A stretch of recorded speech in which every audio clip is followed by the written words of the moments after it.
Assalamualaikum warahmatullahi wabarakatuh. Berjumpa lagi dengan saya, Nurse Riki Risanto. Hari ini kita akan berdiskusi. Kita akan membahas yaitu tentang ASKEP cedera pasien dengan cedera kepala. Oke ya. Namun sebelum itu mungkin saya akan mereview singkat ya. Jadi kenapa kita belajar cedera kepala? Itu yang pertama karena kasus ini cukup banyak ya. Di rumah sakit penggemarnya itu cukup banyak. Apalagi penggemarnya ini adalah orang-orang dengan usia muda. Ya, orang-orang dengan usia muda yang tentunya kalau usia muda kan masa depannya masih panjang ya. Makanya kita akan belajar ini supaya apa? Supaya tahu bagaimana cara tata laksana perawatan pasien yang mengalami cedera kepala. Harapannya apa? Harapannya adalah kita kalau bisa merawat dengan bagus, maka pasien itu bisa sembuh dengan kecacatan minimal. Ya, kecacatan itu pasti ada, tapi apa caranya kita meminimalkan kecacatan itu semua? Ya, jadi supaya mereka bisa hidup layak kembali, sehat kembali, hidup layak, dan bisa kembali ke masyarakat dan berperan sesuai dengan fungsinya masing-masing. Itu harapan kita, kenapa kita perlu belajar ini ya. Jadi selain kasusnya banyak, efeknya juga besar ya, kemudian tingkat kematiannya juga tinggi, maka perlu perawatan yang intensif ya. Banyak hal yang harus diobservasi ketika melakukan perawatan, maka dari itu kita harus memperdalam. Jadi kita harus tahu ya apa caranya merawat pasien dengan cedera kepala. Oke ya. Oke, kita lanjut langsung ke pokok bahasan ya. Di sini ada 10 sub pokok bahasan. Mulai dari pengertian sampai rencana intervensi apa yang bisa kita lakukan apabila kita merawat pasien dengan trauma kepala. Ya kan? Ya. Kemudian di sini nanti kita akan bahas, kita akan membahas bagaimana patofisiologinya, terus apa kondisi-kondisi yang muncul ketika pasca trauma, terus apa saja yang dampak dari trauma kepala, kemudian ini ya, macam-macam nanti dampak efek samping, ya pemeriksaan apa aja yang diperlukan dan lain-lain gitu ya. Tetap stay tune ya, kita akan membahas satu persatu dan kita berharap semoga ilmu ini menjadi ilmu yang bermanfaat. Oke, nah sekarang ini saya tampilkan penampakan pada orang-orang yang pasca mengalami trauma kepala. Jadi trauma kepala ini kita tahu seperti pada gambar yang pertama sebelah kanan paling atas, itu sering terjadi karena akibat kecelakaan lalu lintas ya.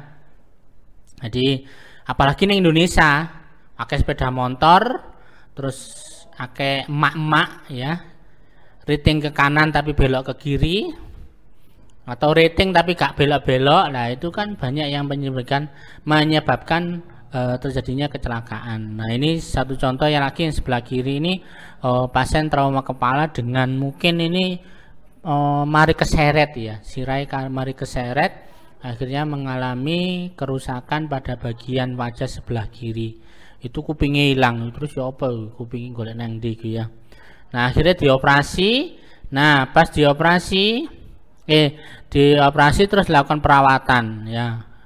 Nah, pada saat perawatan tentu banyak peralatan-peralatan yang kita pakai, mulai dari support system pada pernafasan, ventilator, kemudian bisa jadi monitoring jantung, monitoring ICP, itu alat yang ditanam di dalam kepala untuk mengetahui tekanan di dalam tengkorak itu ada berapa tekanannya. Nah itu ada.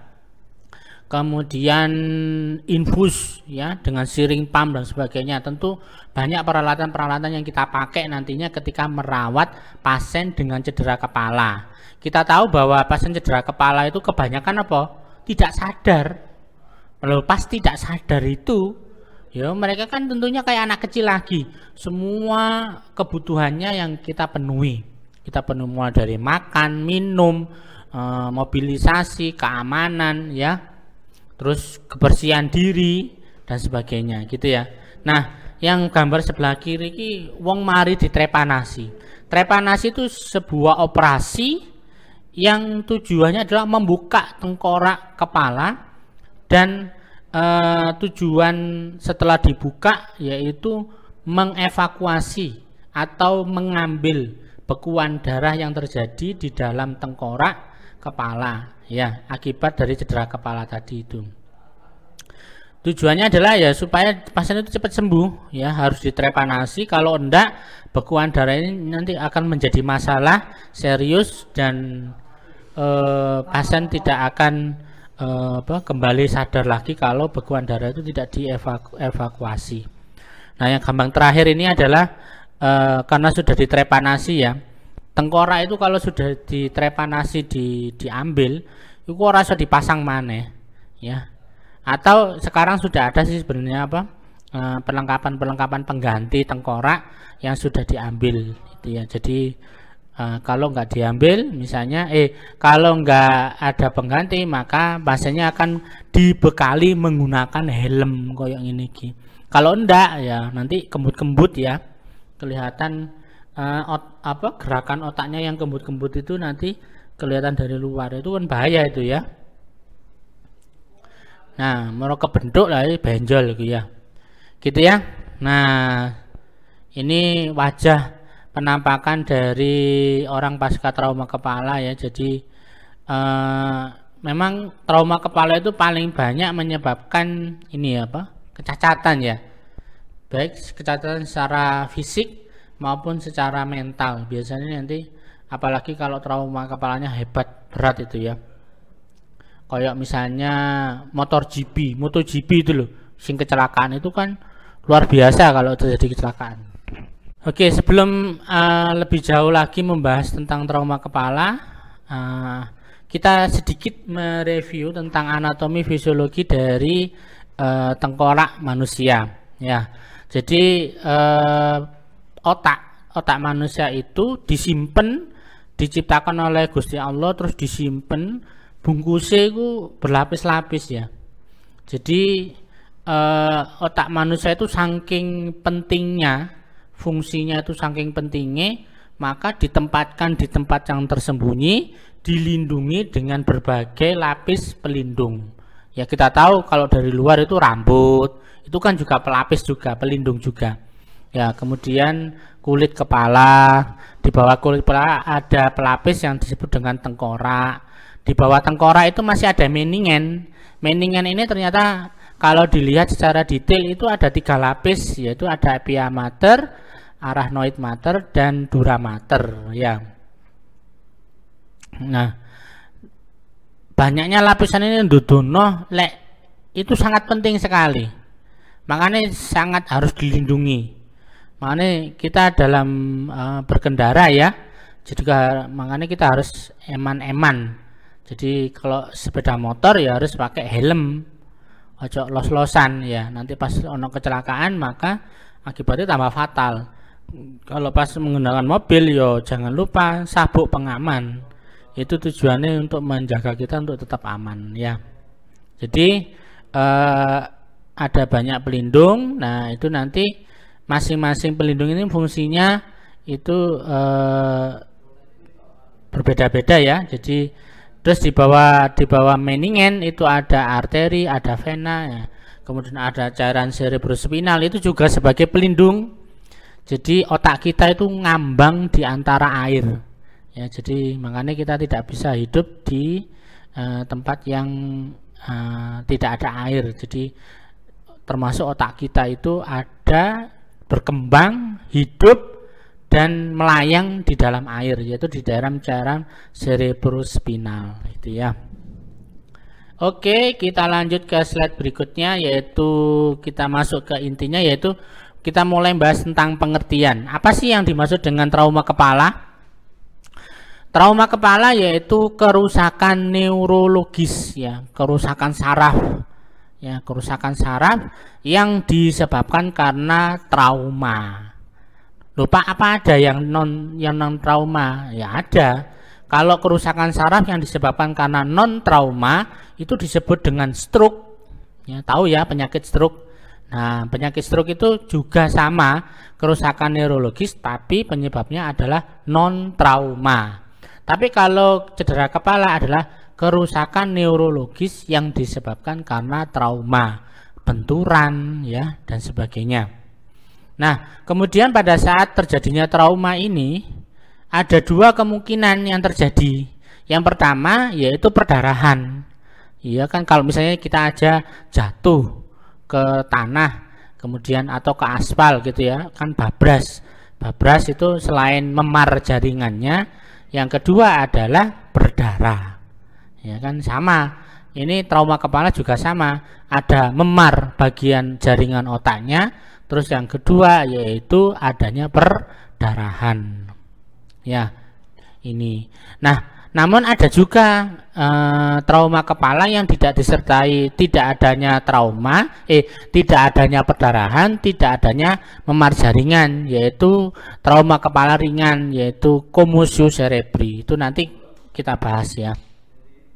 Yang penting di sini intinya adalah trauma kepala itu adalah kerusakan neurologis, penyebabnya adalah trauma dan dampaknya ada dua. Bisa kerusakan jaringan atau memar jaringan, dan yang kedua adalah perdarahan gitu ya. Oke, kita lanjut.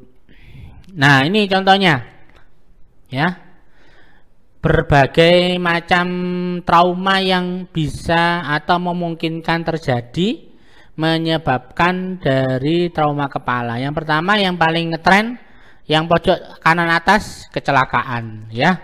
Ini banyak penggemarnya, terutama nanti musim trek-trekan itu ya. Wah, itu banyak itu. Terus yang kedua tertusuk. Nah, ini kok ini ya, ini pasien tertusuk pada kepalanya tembus ke belakang. Nah, ini juga menyebabkan trauma kepala. Untung si urip itu ya. Terus ini Mbak Aril Tatum iki ya, ketembak ya, kepalanya tertembak. Nah, ini bisa jadi. Terus ini pukulan ya, melok tinju, melok apa iki, WWF ya, Smackdown, iki apa iki, One Pride iki ya, melok One Pride. Nah, itu karena pukulan pada kepala menyebabkan keguncangan pada isi kepalanya. Jadi keguncangan ini yang menyebabkan trauma pada kepala. Ini ya, inilah macam-macam dari penyebab umum dari trauma kepala. Nah, ini hasil penelitian saya. Saya menemukan dari temuan dari penelitian ini didapatkan data yang pertama, ternyata trauma kepala itu penggemarnya paling banyak itu adalah laki-laki. Biayaan biasanya laki-laki ya. Nah, terus yang kalau perempuan ini ya, ini sepertiga apa setengahnya ini ya. Setengahnya itu perempuan ya. Kita tahu bahwa sekarang makin banyak motor metik, makin banyak perempuan yang menggunakan kendaraan, karena motor metik itu dibuat supaya banyak perempuan yang bisa menggunakan kendaraan dengan mudah ya. Akhirnya lalu lintas tambah crowded ya, dan banyak kecelakaan. Terus yang kedua, mekanisme cedera yang paling banyak tertinggi itu kecelakaan ya. Adapun yang lain jatuh, benturan itu yono teman, nggak sebesar pada kecelakaan lalu lintas ya. Ini hampir di setiap kota di Indonesia itu mesti kecelakaan tertinggi penyebab dari cedera kepala ya. Terus yang ketiga, kematiannya. Oh, ternyata hasilnya 2/3-nya ini si urip. Rata-rata korban cedera kepala kalau di Indonesia 2/3-nya itu hidup, 1/3-nya itu meninggal ya. Mungkin yang 1/3 itu saking parah ya, saking nemene, saking bantere, saking hebatnya kecelakaan sehingga menyebabkan dia meninggal ya. Banyak kalau di Indonesia itu banyak ya, macam-macam kecelakaan hebat sehingga menyebabkan meninggalnya pasien, bahkan meninggal di tempat ya, kekelindes truk, semacam-macam itu ya, contohnya gitu. Oke, kemudian dari data usia, ternyata paling banyak ini usia muda, ya, si aktif-aktif, si seneng riwa-riwi ya, menggunakan kendaraan. Nah, itu masih muda, usia muda. Usia tertua dari penelitian ini yang saya dapatkan itu umur 63 tahun ya, isi nggak kendaraan. Kemudian dari skor ISS ini, Index Severity Scale, ini jadi indeks keparahan. Kalau ditinjau dari indeks keparahan, ini nilainya rata-rata pada angka 24. Ini cedera kepala sedang. Jadi kalau di Indonesia itu rata-rata paling banyak memang cederanya cedera kepala sedang ya. Ya, yang cedera ringan sedikit, yang cedera berat juga sedikit. Jadi yang paling banyak itu cedera kepala sedang. Itu yang mendominasi di rumah sakit di Indonesia. Kali ini kita akan membahas tentang klasifikasi dari cedera kepala. Nah, ini ada dua klasifikasi yang saya tampilkan. Jadi ini merupakan klasifikasi yang sangat umum dan sering dipakai di instansi-instansi rumah sakit ya. Bahkan di bidang penelitian pun kita juga masih menggunakan klasifikasi ini. Oke, yang pertama, secara umum cedera kepala itu diklasifikasikan menjadi dua, yaitu yang pertama yang disebut dengan commotion cerebri, atau yang kedua adalah contusio cerebri. Nah, commotion cerebri ini adalah cedera kepala yang sangat ringan sekali. Jadi di sini trauma yang terjadi itu hanya mengguncangkan isi dari tengkorak atau otak itu sendiri tanpa menyebabkan kerusakan jaringan ataupun perdarahan. Nah, itu yang disebut dengan commotion cerebri. Nah, sedangkan contusio cerebri ini merupakan trauma yang sampai menimbulkan kerusakan jaringan pada jaringan otak. Terus yang kedua juga sempat menimbulkan perdarahan di otak. Jadi ini pembagian dua yang juga sering dipakai ya. Jadi commotion cerebri dan contusio cerebri. Nah, di contusio cerebri sendiri ini dibagi menjadi 3 bagian. Ini sesuai dengan letak perdarahan yang terjadi di otak.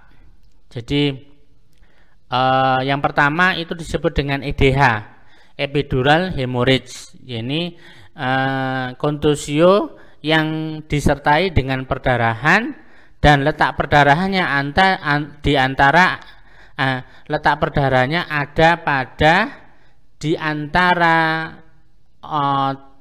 tengkorak ya, tengkorak dan meningen.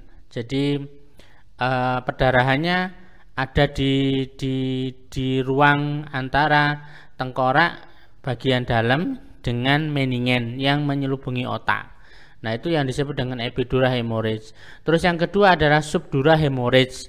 Ya, ini lebih dalam lagi daripada EDH, di mana contusio cerebri disertai dengan perdarahan dan letak perdarahan di sini terjadi di antara meningen dan jaringan otak itu sendiri. Gitu.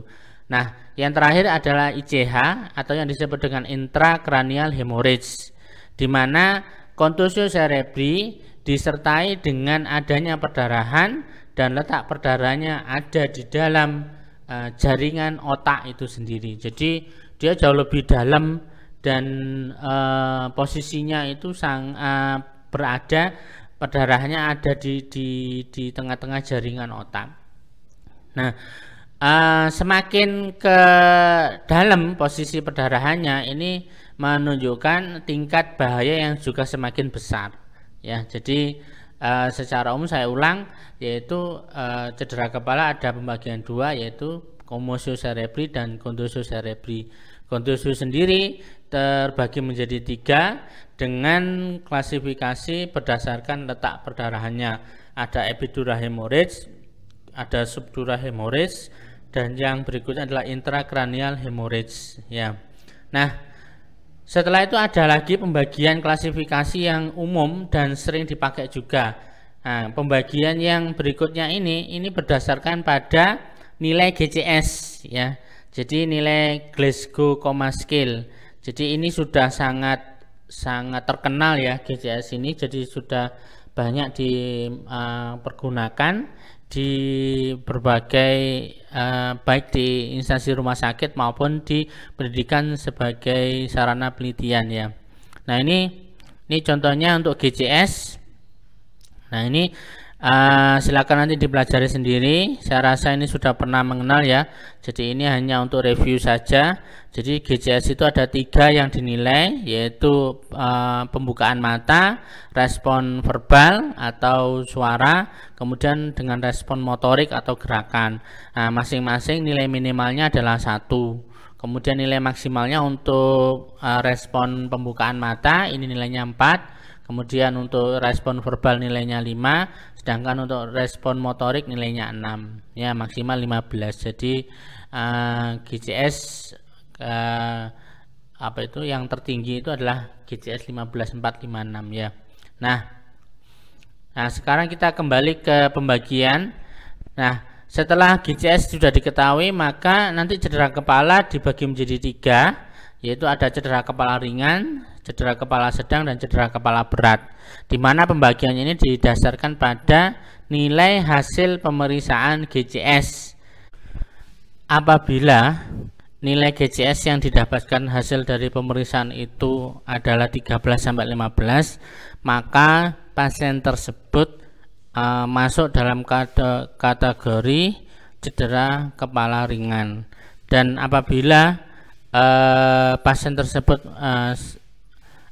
waktu dilakukan pemeriksaan GCS didapatkan nilainya 9-12, maka pasien tersebut masuk dalam kategori cedera kepala sedang.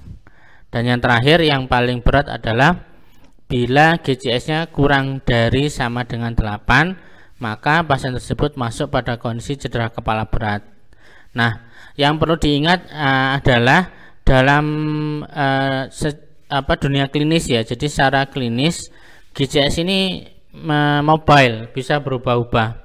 Jadi awalnya mungkin GCS-nya bagus ya, masuk cedera kepala ringan, namun karena perburukan kondisi cedera kepala, dia akhirnya masuk pada kondisi cedera kepala sedang di beberapa jam berikutnya. Nah itu makanya kita selaku perawat harus bisa menguasai dari pemeriksaan GCS dan menggunakannya sebagai evaluasi atau monitoring dari perkembangan perawatan dari pasien dengan cedera kepala.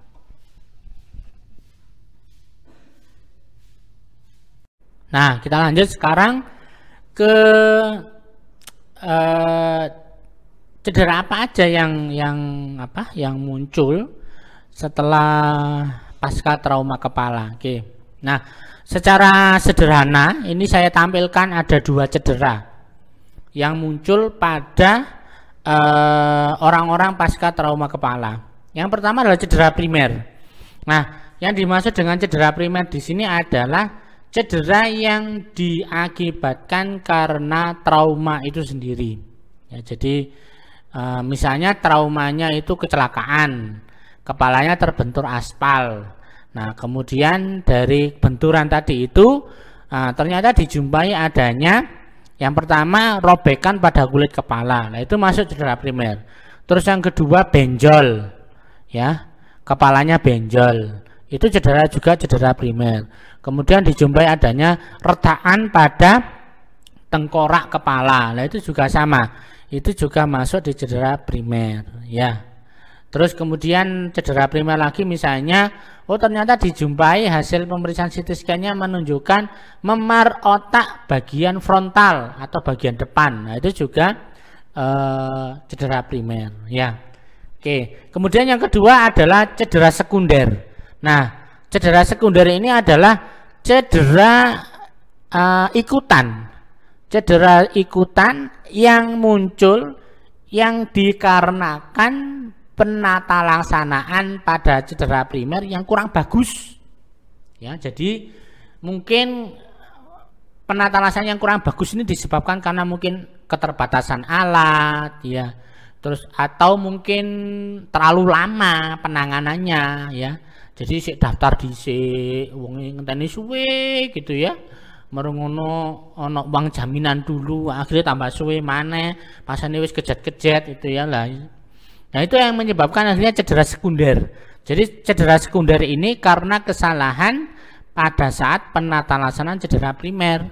Jadi cedera primer ini tindak orang ndang-ndang ditangani, akhirnya cedera primer ini akhirnya berdampak memunculkan cedera sekunder. Misalnya otak bengkak, ya, perdarahan nambah hebat, atau kemudian biasanya ada jepitan saraf dan sebagainya. Itulah itu yang apa itu muncul pada cedera-cedera sekunder ya. Nah, makanya supaya di apa sistem penanganan pasien cedera kepala itu yang paling penting itu ya pertama itu adalah bagaimana cara kita menolong pasien sebaik-baiknya. Terus yang kedua adalah mencegah munculnya cedera sekunder. Ya, piye carane pasien ini tidak mengalami cedera sekunder.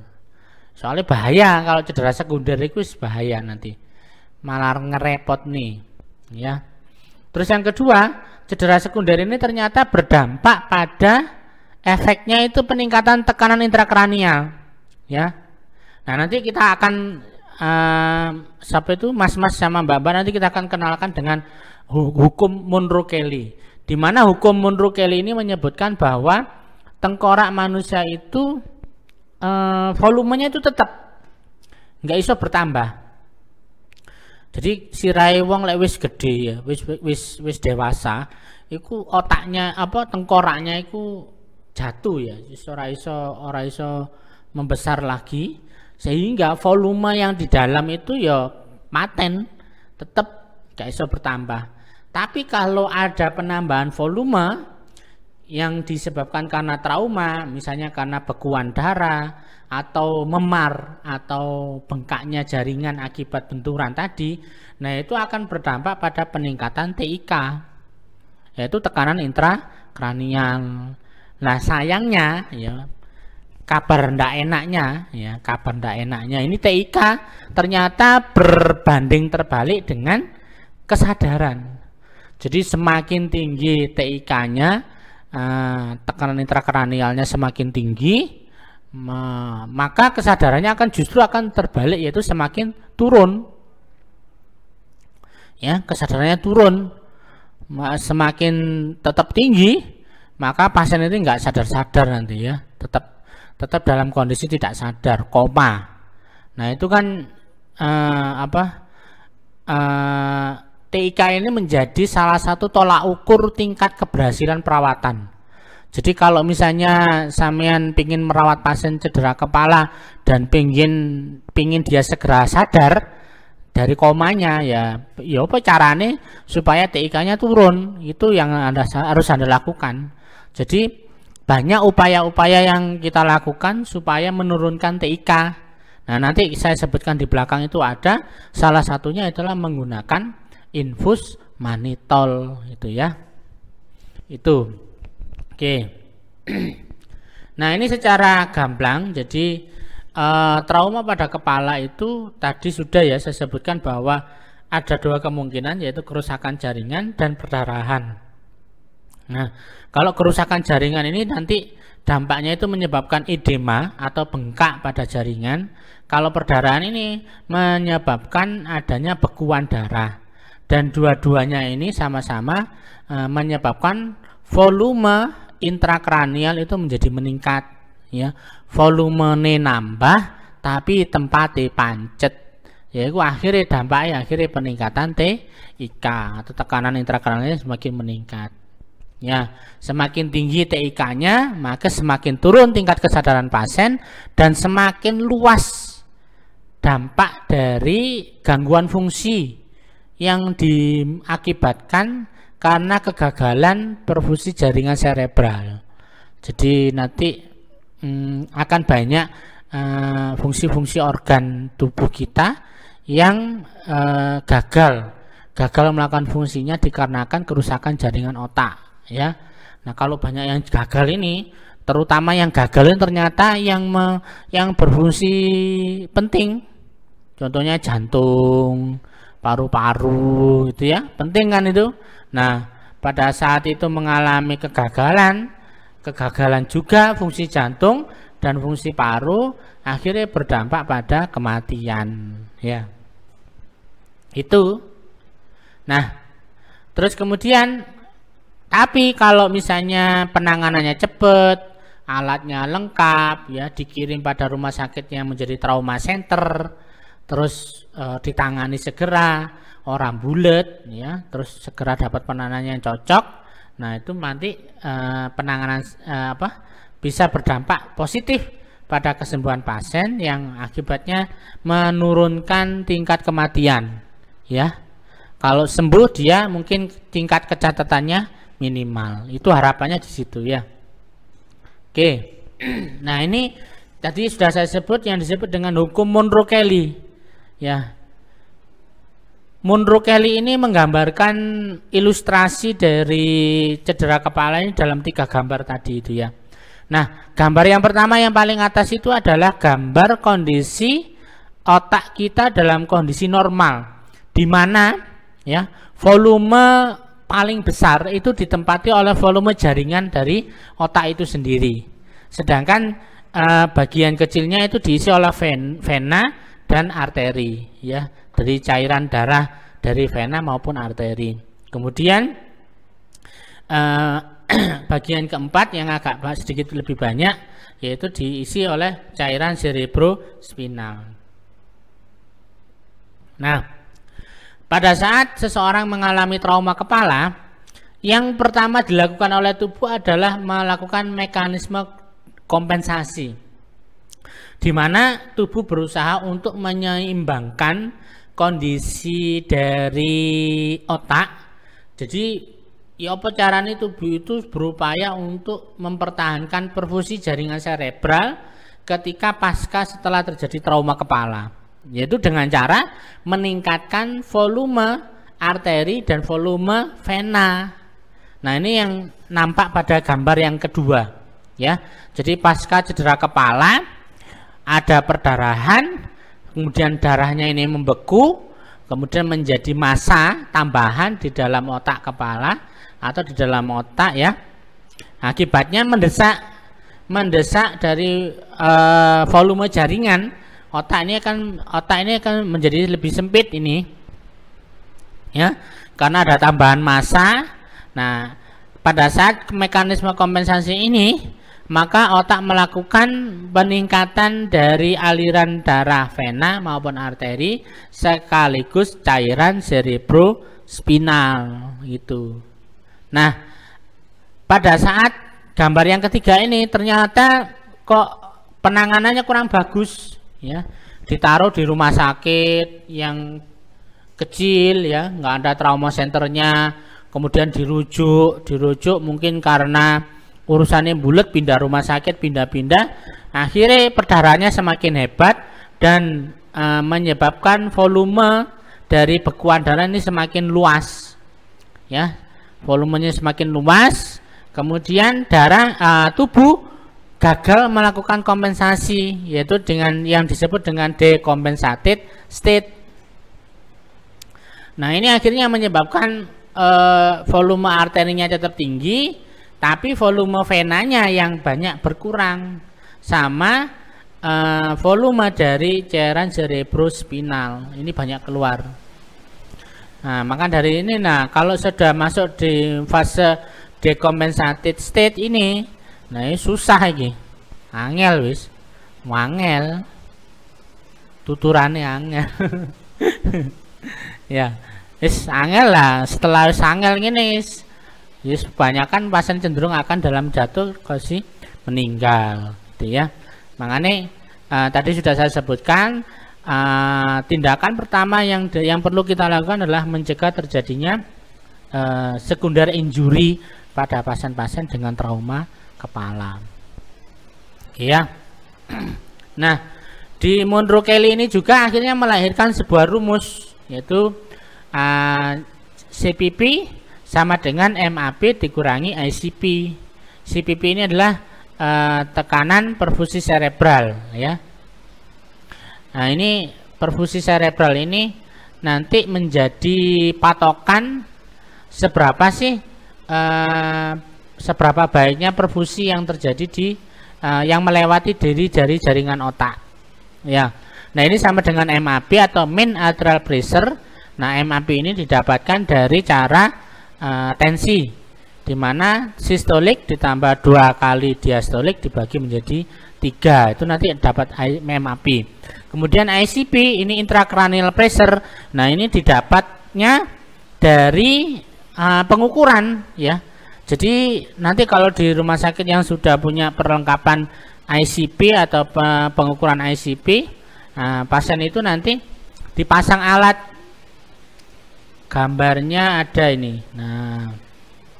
Nah seperti ini gambar sebelah kiri paling bawah. Nah, itu ada beberapa peralatan-peralatan yang ditancapkan di tengkorak manusia, tujuannya adalah untuk mengukur dari ICP, ya, intracranial pressure.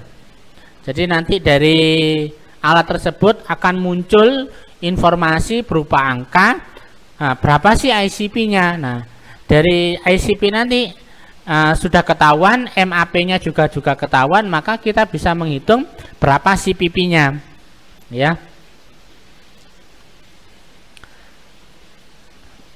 Oke, kemudian kalau sudah tahu CPP-nya, nah harapannya CPP di sini tidak boleh kurang dari 70 mm Hg, ya. Jadi harus di atas 70 mm Hg supaya pasien itu kondisi otak pada pasien yang mengalami trauma kepala itu terjamin kebutuhan perfusinya. Jadi CPP-nya tidak boleh kurang dari 70 mm Hg. Oke, kita lanjut ke jenis-jenis tadi ya, kita lanjut ke jenis-jenis trauma kepala. Yang pertama yang kita sebut sebagai commotion cerebri. Nah, ini bahasa Indonesia adalah gegar otak. Nah, commotion cerebri ini adalah tingkatan cedera kepala paling ringan, paling enteng, ya. Jadi dia itu cuman mengalami kegoncangan. Jadi ketika kepala ini bergerak dengan cepat, ya, maka isi dari kepala yaitu otak kita itu juga ikut bergerak. Nah, ketika mengalami trauma yang menyebabkan gerakan yang ekstrim, maka gerakan di dalam otak itu gerakan di dalam tengkorak yaitu gerakan otak itu sendiri juga akan mengalami gerakan yang ekstrim, ya. Karena gerakan ekstrim inilah menyebabkan commotion cerebri. Nah, apa ciri-cirinya orang yang mengalami commotion cerebri? Yang pertama ya pusing, nyeri kepala, ya. Kemudian yang kedua ada bingung atau disorientasi. Disorientasi ini bisa disorientasi tempat, bisa disorientasi orang, atau yang ketiga itu disorientasi waktu, ya. Ada juga yang kemungkinan ditandai dengan kehilangan kesadaran, tapi singkat, ya. Jadi dia pingsan, semaput, tapi di bawah 10 menit dia bisa bangun sendiri dan kemudian GCS-nya pulih sempurna, bisa ditakoi biasanya, itu ya. Nah, kemudian yang berikutnya adalah pada commotion cerebri ini kondisi otak itu apa jenis masih utuh, tidak mengalami cedera atau tidak mengalami injury ya. Jadi dia hanya mengalami kegoncangan yang hebat dan tidak ditemukan adanya kerusakan jaringan pada cerebral. Dan ini karena tidak adanya kerusakan, maka tidak diperlukan adanya tindakan-tindakan khusus ya, nggak perlu. Jadi kalau misalnya kita ingin memastikan apakah ada cedera, ya sekedar hanya di foto rongsen boleh. Nah, jadi di foto rongsen nanti dilihat kalau memang biasa normal, tampak normal, maka pasien cukup diistirahatkan, kemudian kita berikan obat-obatan, diberikan obat-obatan yang untuk meringankan gejala, misalnya pusing ya, terus meringankan gejala mual, BE ada mualnya. Nah itu kemudian pasien ini setelah dalam kondisi yang bagus ya, stabil, maka bisa dipulangkan. Itu untuk komorsio cerebri. Nah, untuk yang berikutnya ini adalah contusio cerebri. Nah, untuk contusio cerebri ini adalah kondisi trauma kepala yang sudah disertai adanya trauma pada jaringan cerebral. Maka tingkat keguncangannya jauh lebih hebat dibandingkan dengan komorsio cerebri, karena dia sudah menyebabkan otak ikut-ikutan mengalami cedera ya. Nah, contusio cerebri ini sebenarnya tidak hanya tidak hanya jaringan cerebral saja yang mengalami cedera. Biasanya sudah diikuti dengan kerusakan pada jaringan pelindungnya, misalnya robekan kulit kepala, kemudian fraktur pada tengkorak, kemudian robekan pada meningen. Itu dimungkinkan bisa terjadi juga ya. Kemudian selain dari kerusakan jaringan pada contusio cerebri, ini juga akan dijumpai adanya perdarahan. Nah ini yang ditakutkan. Makanya hal penting yang ingin diketahui terutama oleh dokter-dokter atau yang berdinas di UGD itu pertama adalah apakah cedera kepala ini menyebabkan terjadinya perdarahan. Nah, kalau ada perdarahan, letaknya di mana? Nah, kalau sudah tahu letaknya di mana, berapa volumenya? Kalau sudah tahu berapa volumenya, nah ini harus dilakukan tindakan operasi apa tidak. Itu yang dalam pikiran-pikiran mereka seperti itu. Jadi, ketika menangani cedera kepala, setelah ditangani kondisi yang menggawatkan kondisi pasien ya, kemudian dilakukan identifikasi ya, di mana letak cedera perdarahannya ini. Nah, kemudian apa yang menjadi tanda-tanda dari contusio seseorang yang mengalami contusio cerebri ini? Tanda-tandanya adalah yang pertama penurunan kesadaran ya. Jadi penurunan kesadaran ini jauh lebih lama atau lebih dari 10 menit ya, penurunan kesadarannya lebih dari 10 menit lebih lama dibandingkan komorsio cerebri. Kemudian yang kedua ditandai adanya kelainan neurologis ya, termasuk salah satunya adalah penurunan kesadaran, itu juga sudah masuk kategori kelainan neurologis. Kemudian muncul refleks-refleks patologis. Refleks patologis ini berupa Babinski ya. Nah, refleks patologis, kemudian adanya refleks ekstensi ya. Jadi pasien tidak sadar dengan posisi tubuh mengalami ekstensi. Yang normal itu fleksi ya. Kemudian adanya kelumpuhan ya. Kelumpuhan paraplegi, hemiplegi, tetraplegi, paraparese, hemiparese itu ya. Parese itu mati rasa.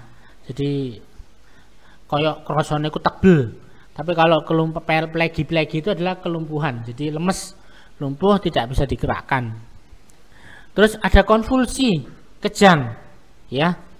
Kejang ini seringkali sebagai tanda seringkali juga dijadikan sebagai tanda dari jenis cedera kepala tertentu, yaitu dari subdural hemorrhage. Ya, subdural hemorrhage ini biasanya juga diikuti adanya kejang, konvulsi. Makanya nanti di terapi-terapi itu salah satu terapi yang diberikan yaitu antikonvulsan, di mana pasien itu disuntik obat-obatan antikonvulsan supaya tidak mengalami kejang. Karena nanti kalau mengalami kejang itu juga akan memperberat kondisi dari otak itu sendiri. Kita tahu bahwa sekali kejang itu menurut penelitian ada sekitar 20.000 sel otak itu akan mati. Makanya pada pasien-pasien trauma kepala sudah otaknya mengalami cedera, terus kena kejang misalnya, itu kan tambah parah. Makanya kita harus berupaya ya apa caranya pasien ini tidak mengalami kejang ya. Salah satunya ya menggunakan obat-obatan itu. Nanti kita minta bantuan dari rekan sejawat kita dokter. Nah, nanti diberikan obat berupa injeksi. Biasanya ada Valium, diazepam ya. Kemudian bisa juga nanti untuk anti nyerinya adalah pakai petidin dan sebagainya ya. Terus tanda terakhir yaitu adanya amnesia retrograde. Amnesia ini lupa ingatan, retrograde itu pada saat kejadian. Jadi kalau pasien ini sadar, ya, jadi habis pingsan, kemudian sadar, pada saat sadar itu ditanya-tanya atau di anamnese, kemudian ketika ditanya, Pak ya apa Pak kejadiannya mau, itu biasanya lupa, pasiennya lupa, tahu-tahu ingat-ingat dia itu adalah dia sudah di rumah sakit, ya, mang ditabrak modelnya ya apa, sapa sing nabrak, kemudian dia tibone model ya apa, itu lupa semua. Itu namanya amnesia retrograde ya.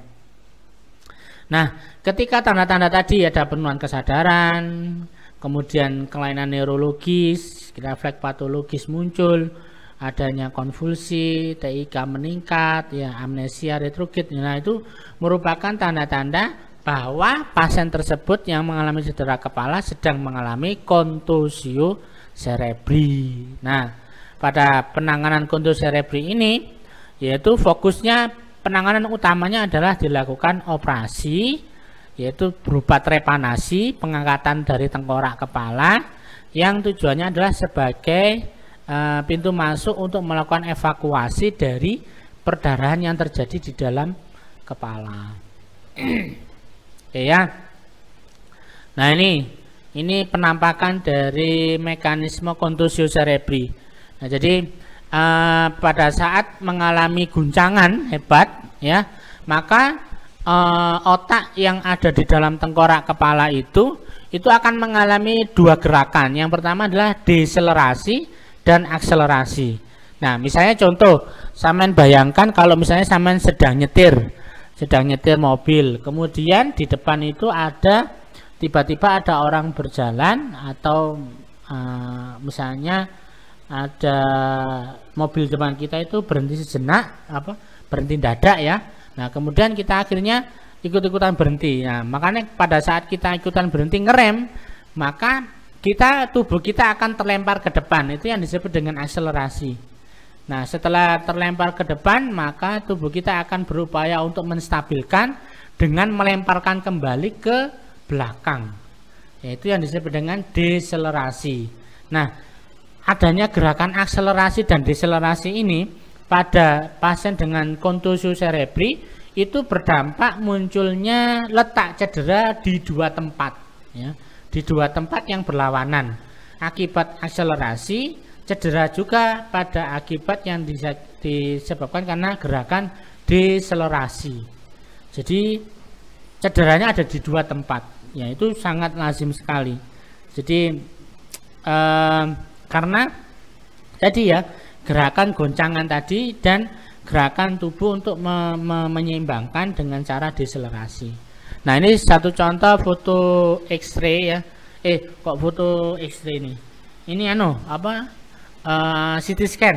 CT scan yang ditunjukkan pada seseorang yang mengalami contusio cerebri dengan dua tempat letak cedera, yaitu di akibat akselerasi yang di sebelah kanan, kemudian yang deselerasi yang cedera paling kecil ini dengan dampak dari deselerasi ya.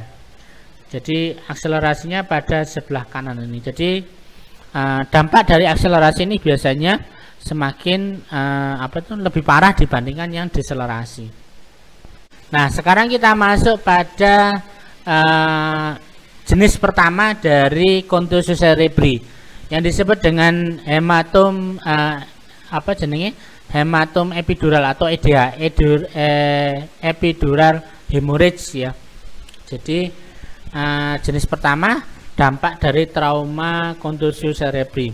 Nah, epidural hemorrhage ini di sini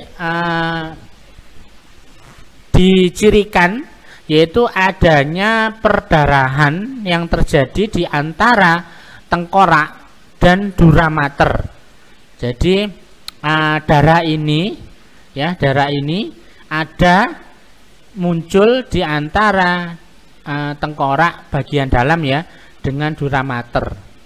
Nah, darah ini sumbernya dari arteri maupun vena yang ada yang berjalan di permukaan dari bagian dalam tengkorak.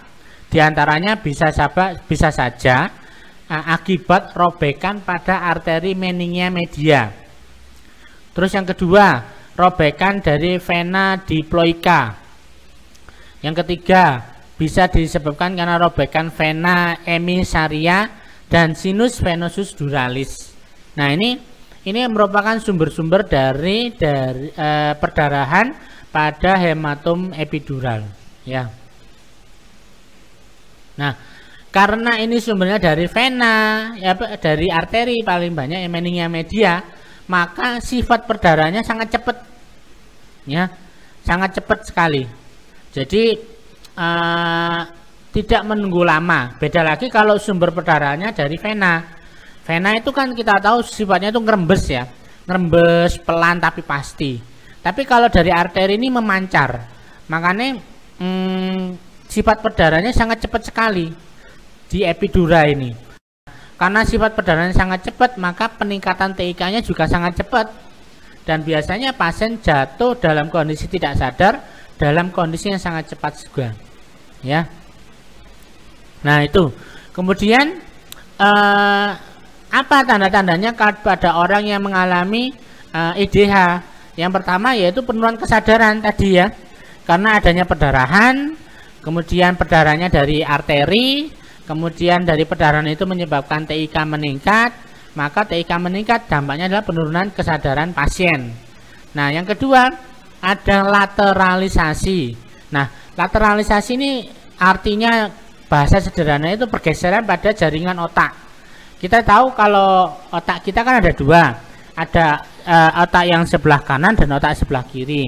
Nah, apabila yang sebelah kiri ini pernah mengalami penambahan volume, maka dia akan mendesak posisi dari otak yang sebelah kanan.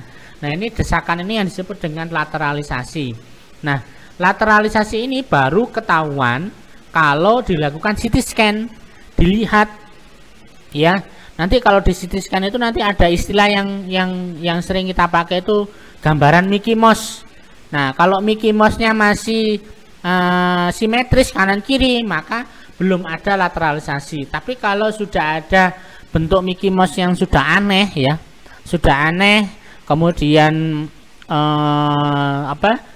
girus yang tengah itu sudah bengkong, maka itu satu tanda pasti yang menunjukkan adanya lateralisasi ya.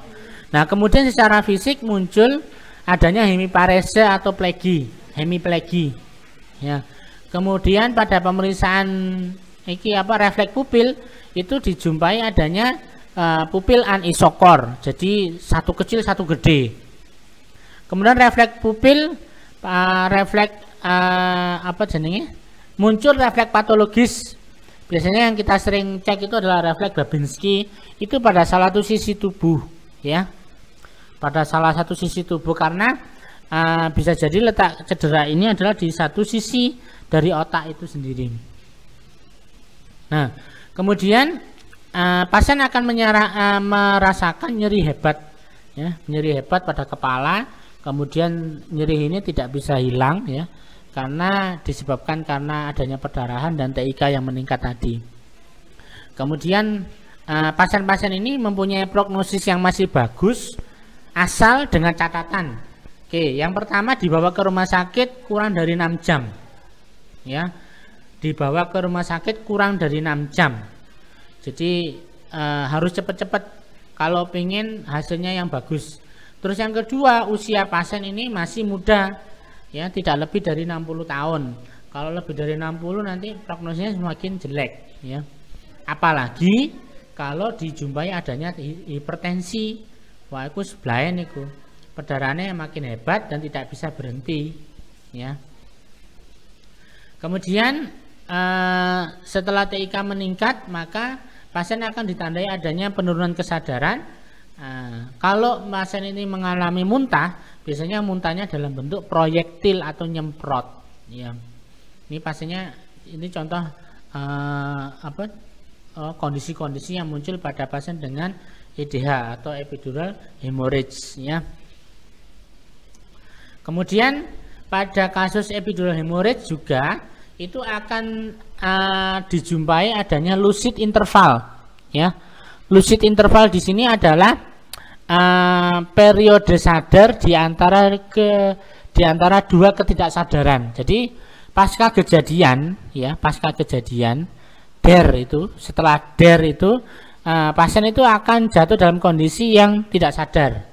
Setelah itu pasien akan mengalami kesadaran.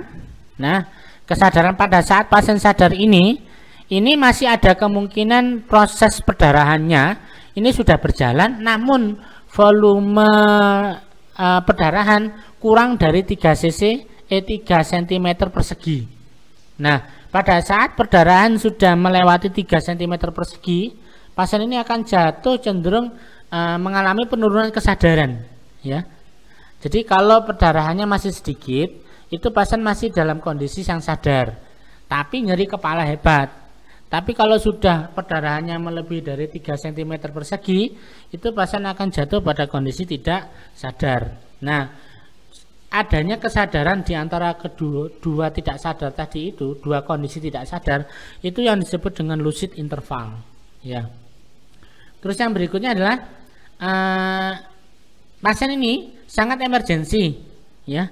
Jadi harus segera dibawa ke rumah sakit karena tadi kita tahu bahwa sumber perdarahannya dari arteri. Kita tahu bahwa arteri itu memancar, kalau ada perdarahan pasti cepat.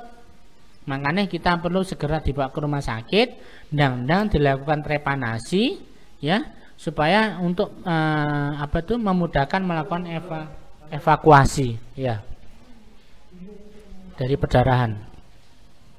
Nah, ini contohnya.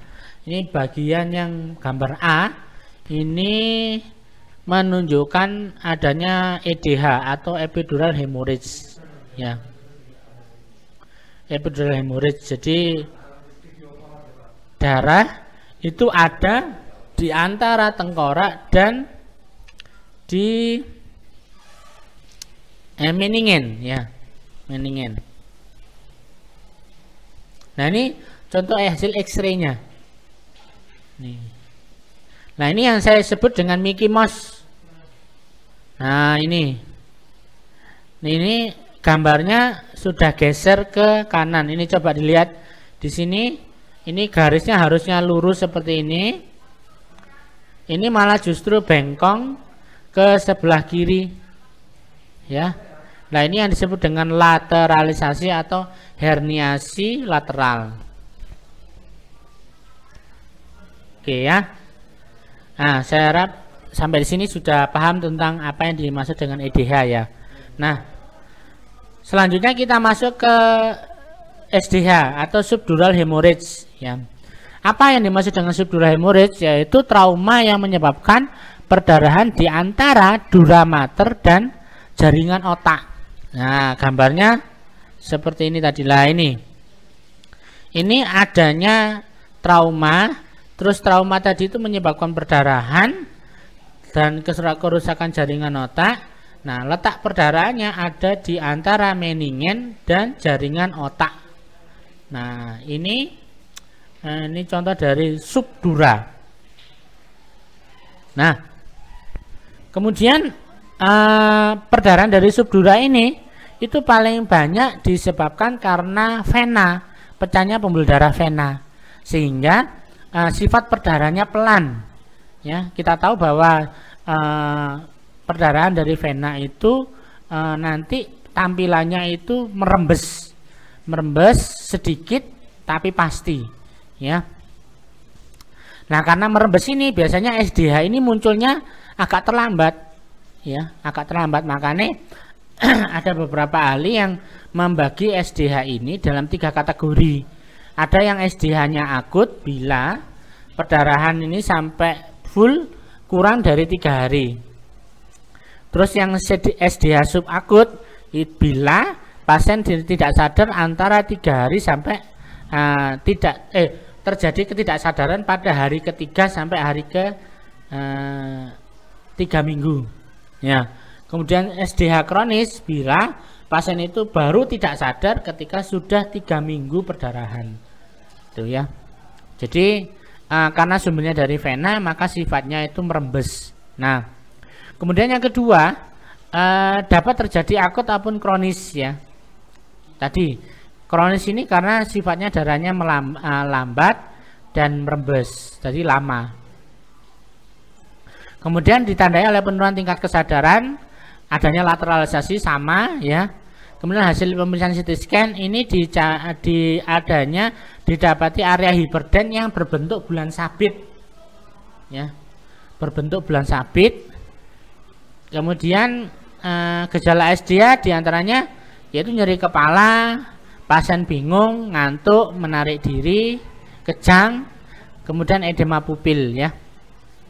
Terapinya sama, tetap trepanasi dan evakuasi perdarahan. Ini prognosinya lebih jelek dibanding EDH, ya, karena letak perdarahannya ini persis di atas jaringan otak itu sendiri, ya. Nah, ini gambar B ini menunjukkan adanya subdural hemorrhage. Tadi kan penampilannya seperti bulan sabit. Nah, bentukan bulan sabit ini dibentuk karena dari bentukan dari tengkorak bagian dalam, ya, sehingga penampilannya mirip bulan sabit. Tapi kalau pada dura mater epidura maka tampilannya seperti elips, ya, berbentuk perdarahannya seperti elips, sehingga ini ciri dari perdarahan epidural hemorrhage.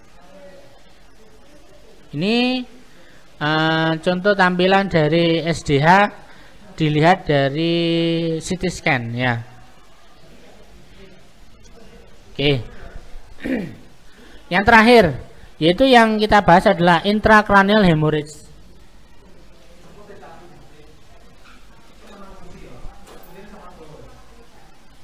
Iya, intracranial hemorrhage atau yang disebut dengan ICH.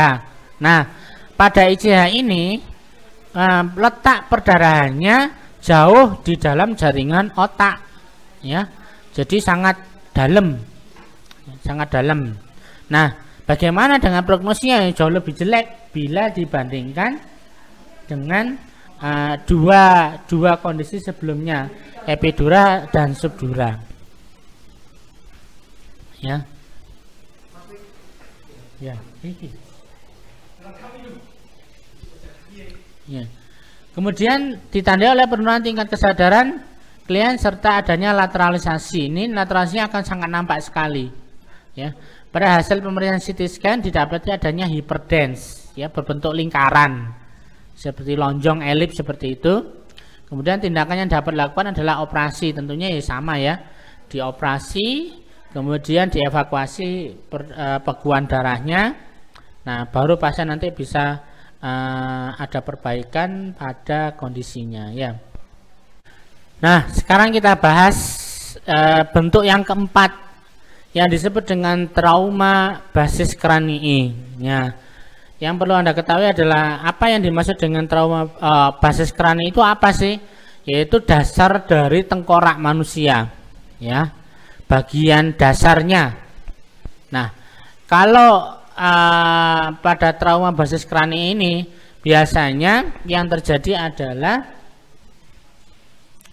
fraktur, ya, fraktur pada tulang basis kraniinya, pada tulang dasar tengkorak, ya.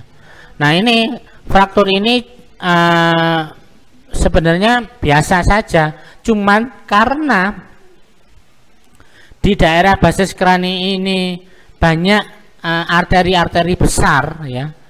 Kemudian dengan adanya fraktur tadi, kemudian serpian tulang ini akan merobek dari arteri-arteri besar.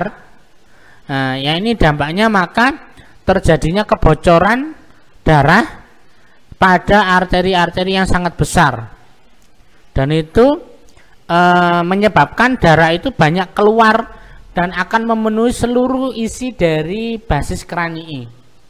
Nah, pada saat darah itu keluar, ya, membanjiri di area basis kranii, maka akan muncul beberapa tanda yang tentunya kita akan mengenalinya sebagai tanda-tanda trauma basis kranii.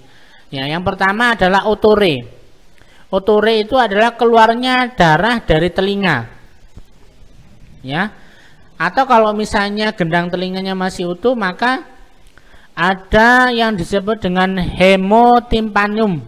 Jadi ada pembengkakan gendang telinga, tapi warnanya itu berwarna merah, yang disebabkan karena adanya tumpukan darah di telinga bagian tengah, ya. Otore ini juga tidak hanya darah yang keluar, kadang disertai dengan adanya cairan cerebrospinal, ya. Terus tanda kedua adanya disebut dengan battle sign. Battle sign ini adalah tanda kemerahan atau memar di bagian tulang mastoid atau di belakang telinga. Ini namanya battle sign. Jadi seperti pada gambar ini, nah ini yang disebut dengan battle sign. Ini otore, ya. Ini hemotimpanum. Nah, kemudian yang berikutnya ini adalah raccoon eyes. Raccoon eyes, jadi mata panda. Kita tahu bahwa panda itu nanti ada bulatan hitam, ya, di matanya. Nah, ini akhirnya dipakai istilahnya sebagai tanda-tanda dari trauma basis krani. Jadi adanya penumpukan darah di daerah sekitar mata, ya, baik di daerah alis, ya, dari kelopak mata maupun di kantong mata. Nah, ini di mata kedua-duanya. Nah, ini disebut dengan raccoon eyes. Nah, ini menunjukkan adanya pecahnya pembuluh darah pada daerah basis kranii. Nah, bagaimana prognosisnya? Oh, jelas buruk, ya. Bahkan banyak diantaranya pasien-pasien dengan trauma basis krani ini meninggal di tempat kejadian TKP, ya. Jadi tempat kejadian kecelakaan dia meninggal. Makanya cukup mengerikan kalau terkena fraktur dari basis krani ini. Ya, prognosisnya sangat jelek sekali. Biasanya ya tidak ada yang bisa kita lakukan. Ya sudah, nanti keluarganya dipanggil, dikasih penjelasan, dan prognosisnya seperti ini diceritakan. Nah, diharapkan keluarga itu bisa ikhlas gitu, ya. Oke. Nah, sekarang setelah kita tahu jenis-jenis dari contusio cerebri, maka hal yang berikut adalah bagaimana, apa yang kita lakukan atau data-data apa aja yang kita butuhkan ketika mengawali melakukan perawatan pasien dengan trauma kepala, ya. Jadi ada beberapa data yang perlu kita ketahui, ya. Jadi kita perlu dapatkan, itu yang diantaranya adalah pertama adalah usia. Ini penting. Tadi pada kasus subdural hemorrhage itu kan usia memegang peranan penting ketika dilakukan ini, ya, terapi pada orang-orang yang di usianya kurang dari 60, tentunya prognosisnya masih bagus, ya.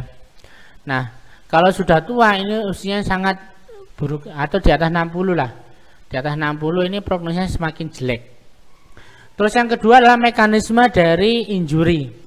Jadi bagaimana mekanisme cedera kepala yang dialami pasien ini, ya, sampai jadi riwayat kejadian kecelakaannya. Kenapa itu penting kita lakukan? Yaitu kita untuk memprediksi, ya. Biasanya kalau dari kecelakaannya sangat hebat, ya, kecelakaannya hebat, ajur KB, motornya ajur itu ya sampai nggak berbentuk, itu biasanya akan dijumpai juga cedera yang multiple. Artinya tidak di satu tempat saja, ada di banyak tempat. Nah, itu biasanya dari riwayat kejadian saja kita bisa memprediksi kalau cederanya itu ada di banyak tempat. Ya, jadi akan kita temui cederanya di berbagai tempat organ itu ya. Makanya pada fraktur multiple maka perlu dilakukan pendiagnosian atau foto rongsen di banyak tempat ya. Ini untuk memastikan bahwa cedera yang terjadi tidak sampai merusak pada susunan tulang. Oke. Terus yang kedua adalah kondisi atau status respiratori dan kardiovaskuler. Ini penting sekali. Ini dua organ yang memegang peranan penting pada kelangsungan hidup pasien. Jadi makanya sejak awal pertama kali penanganan pasien cedera kepala itu dua organ ini yang kita evaluasi ya, selain dari cederanya ya. Apabila pasien mengalami hipotensi atau hipoksia, maka harus segera kita lakukan tindakan untuk melakukan penyelamatan ya. Kalau hipoksia terus kemudian kita punya perlengkapan ETT ya, endotracheal tube, maka selayaknya kita langsung pasang ETT biar nggak terlambat ya. Jadi dengan ETT nanti pemberian dari oksigen itu bisa optimal. Terus kemudian yang kedua, kalau misalnya ternyata cederanya menyebabkan henti jantung, makanya ya kita bisa melakukan dengan pemberian AED ya. Jadi bisa jantung elektrik nanti itu akan memberikan survive pada pasien dengan trauma kepala. Kemudian kajian berikutnya tentang neurologis ya, pemeriksaan neurologis mulai dari GCS, kemudian pupil ya, kemudian sensorik, motorik, kemudian refleks terhadap cahaya, refleks pupil ya. Nah, itu juga menjadi hal penting yang perlu kita dapatkan pada saat awal melakukan anamnesa pasien dengan cedera kepala. Kemudian pastikan ada atau tidaknya adanya defisit neurologis lokal ya.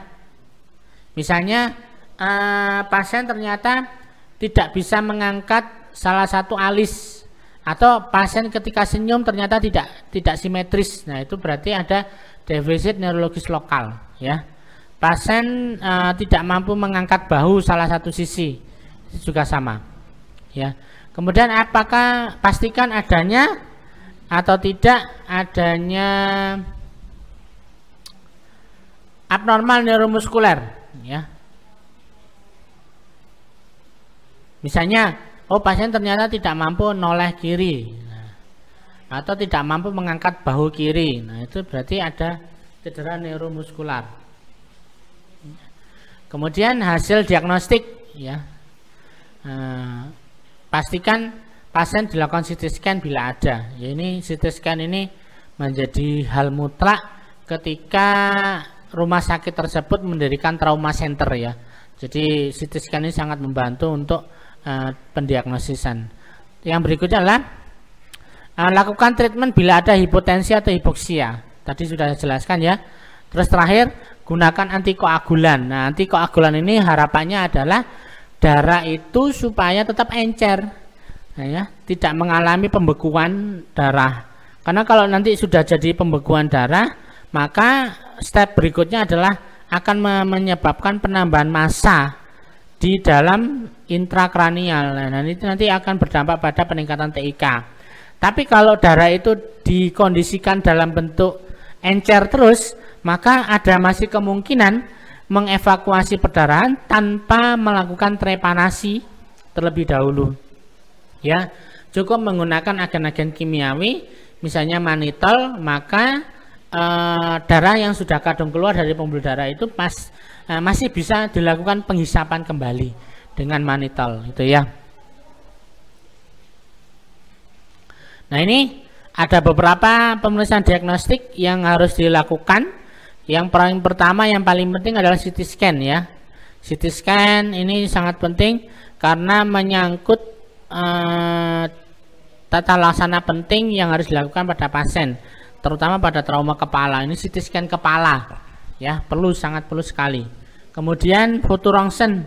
Foto rongsen ini mungkin selain di kepala ya, bisa di lengan, kaki, atau torak ya. Kemudian perlu lagi adalah kadar elektrolit ya. Ini supaya karena apa?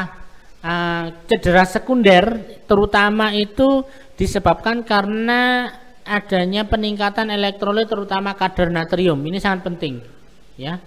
Jadi kita harus mengendalikan kadar natrium darah di dalam tubuh pasien tetap dalam kondisi stabil, angka normal.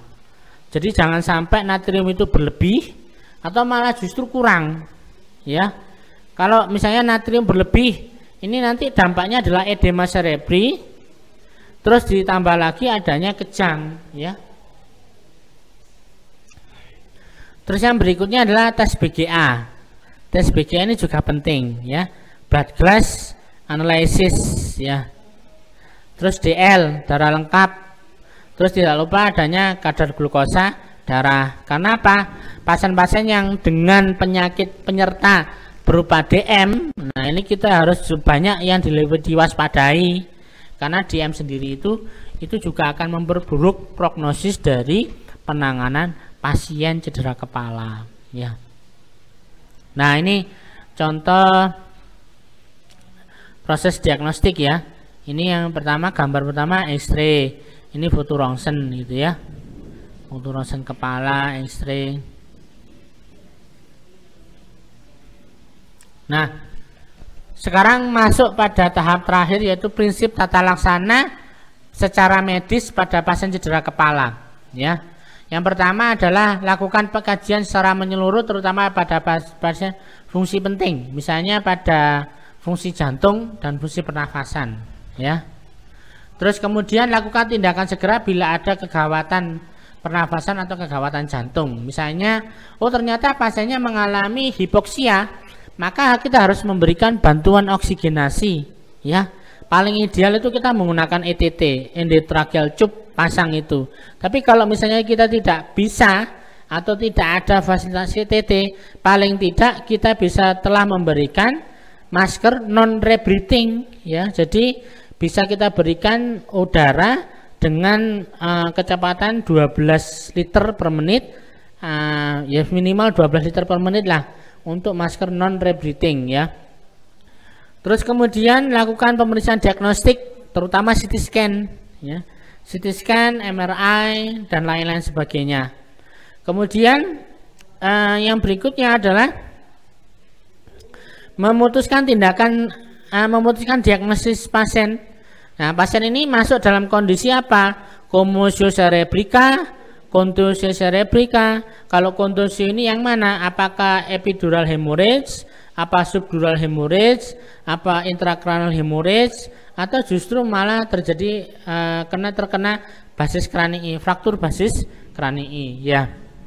Setelah itu, setelah dilakukan diagnosis, maka dilakukan tindakan untuk melakukan penanganan pasien, khususnya adalah pasien segera dikirim kepada unit operasi, yaitu berfungsi untuk melakukan evakuasi dari hematom yang terjadi di dalam intrakranial. Yaitu penting. Jadi pasien dilakukan trepanasi, pembukakan pada tulang tengkorak manusianya ya. Setelah itu dibuka, setelah itu dilakukan penghisapan atau pengambilan dari darah, bekuan darah yang terjadi ya. Yang terakhir dilakukan perawatan sampai pasien itu pulih ya. Pada saat melakukan perawatan, maka tugas perawat adalah memberikan atau menjamin ke seluruh kebutuhan fisiologis pasien, mulai dari makan, minum, eliminasi, BAB, terus BAK, kemudian kebersihan diri, mobilisasi, itu semuanya dipenuhi pada saat melakukan perawatan pasien sampai pasien itu dalam kondisi normal kembali. Dan terakhir adalah dilakukan rehabilitasi, ya. Rehabilitasi di sini adalah untuk mengembalikan fungsi yang mengalami kecacatan, ya. Jadi kita berusaha supaya pasien ini sembuh mendekati dalam kondisi normal. Artinya mendekati di sini kalau memang sembuh total ya ini ya, apalagi kalau kena kontusio itu sangat kecil sekali kemungkinan untuk sembuh total. Yang pasti adalah sembuh dengan kecacatan yang minimal, itu masih bisa diusahakan gitu ya. Nah, saya lanjutkan untuk prinsip tata laksana medis ya. Jadi pertama ABC ya, airway, breathing, sirkulasi itu sangat penting sekali distabilkan dulu pada pasien-pasien pasca trauma kepala. Terus kemudian perkembangan monitoring dari perkembangan status neurologis ya. Paling gampang itu GCS, refleks pupil. Terus kemudian naik yang menengah itu adalah refleks refleks fisiologis ya, baik sensorik maupun motorik. Kemudian mengevaluasi adakah kemunculan dari refleks patologis ya, 12 pasang 12 pasang nervus kranial itu juga penting ya. Kemudian pemberian oksigen, glukosa, cegah menurunkan resiko iskemia cerebral ya. Iskemia cerebral ini nanti kita kembali menggunakan rumus dari Monro Kelly ya. CPP sama dengan MAP dikurangi ICP. Ya, itu nanti kita kembali menggunakan rumus itu. Nah, CPP harapannya adalah lebih dari 70 mm Hg. Ya. Nah, kemudian bagaimana cara kita mengontrol atau menurunkan TIK? Yaitu dengan cara hiperventilasi ya. Melakukan hiperventilasi yaitu pemberian oksigenasi kadar tinggi. Yang kedua adalah meningkatkan metabolisme intracerebral. Jadi selain tadi mempertahankan nilai CPP lebih dari 70 mm Hg, maka kita juga harus memberikan hiperventilasi dari sel-sel cerebral. Yaitu makanya pemberian tata laksana oksigenasi ini sangat penting sekali ya, terutama pemberian ETT. Ya, yang berikutnya adalah melakukan operasi untuk melakukan evaluasi hematom. Ya. Nah, tujuan penting kenapa kita melakukan itu semua yaitu untuk mencegah terjadinya secondary injury tadi ya. Jadi semua tindakan pertama yang kita lakukan pada saat menangani primary injury itu tujuannya mencegah kemunculan dari secondary injury. Makanya oksigenasi, kemudian tekanan darah itu juga kita pertahankan dalam kondisi yang normal ya. Kemudian CT scan ya, jangan lupa. Terus bila rumah sakit tersebut mampu untuk melakukan pemasangan ICP atau intracranial pressure monitoring ya, maka kita perlu melakukan itu. Jadi apabila bisa ya dilakukan saja. Itu penting soalnya karena kita untuk mengevaluasi bahwa pasien ini ICP-nya itu sedang tinggi atau sedang rendah. Nah, karena apa? Pasien ini bisa sadar kembali ketika ICP-nya sudah bisa kita turunkan, ya. Jadi tekanan intrakranialnya bisa diturunkan, makanya nanti kesadarannya akan kembali ke normal. Ini ya. Nah, ini contoh-contoh perlengkapan ini ETT, ya. Kemudian ETT nanti disambungkan ke ventilator. Nah, ini perawatnya secara periodik akan mengecek dari airflow ya. Kemudian ngecek kondisi pasien, terus ngecek persarafan, terus ini ICP ya, intracranial pressure. Nah, ini contoh pasiennya, alat-alatnya yang dipasang. Jadi dibor, kemudian dimasuki jarum ya. Terus nanti disambungkan ke monitor. Dari monitor akan kita tahu berapa sih ICP pasien. Nah, pasien ini akan mengalami perbaikan kesadaran apabila ICP-nya sudah menurun atau sedang beranjak pada kondisi normal ya. Nah, yang berikutnya kita berikan mannitol.